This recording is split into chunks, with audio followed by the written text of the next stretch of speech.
11살의 연쇄살인범 메리 벨. 어떻게 이런 끔찍한 일이 일어난 걸까? 메리는 1957년 영국 뉴캐슬의 스코츠우드 지역에서 태어났어. 그녀의 어린 시절은 끔찍한 학대와 방치로 얼룩져 있었지.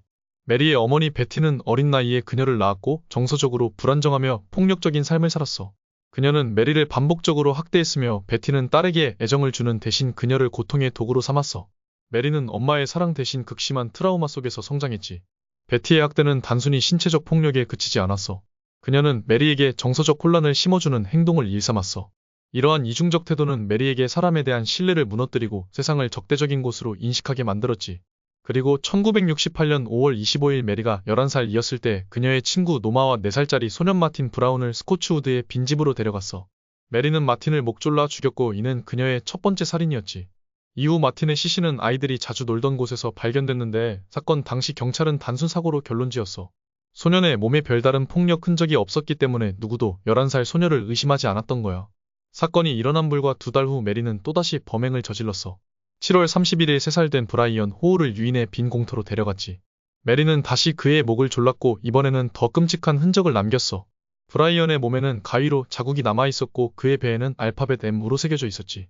경찰은 이번 사건에서 단순 사고가 아닌 누군가의 의도적인 범행임을 확신했어. 수사가 진행되던 중 경찰은 메리와 노마를 주목했어. 주변 증언에 따르면 메리와 노마가 브라이언과 함께 있는 것을 마지막으로 본 사람들이 있었고 메리가 범행 현장에 대한 정보를 너무 상세히 알고 있었던 거야. 특히 메리가 범행 후 주변 아이들에게 브라이언 사건에 대해 지나치게 상세히 묘사하며 내가 어떻게 했는지 알아? 라고 자랑하듯 말했던 것도 결정적이었어. 경찰이 신문을 진행하자 노마는 메리가 모든 범행을 주도했다고 증언했어. 메리 벨은 결국 체포되어 법정에 섰어. 그녀는 11살에 불과했지만 그녀의 범행은 너무도 잔혹했고 계획적이었어. 재판 중 전문가들은 메리가 반사회적 성향과 감정적 결핍을 보였다고 분석했어.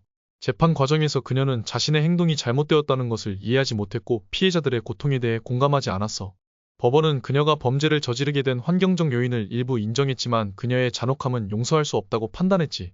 메리가 왜 이런 행동을 했는지에 대한 분석은 다양하지만 대부분 그녀의 어린 시절과 연결돼 있어.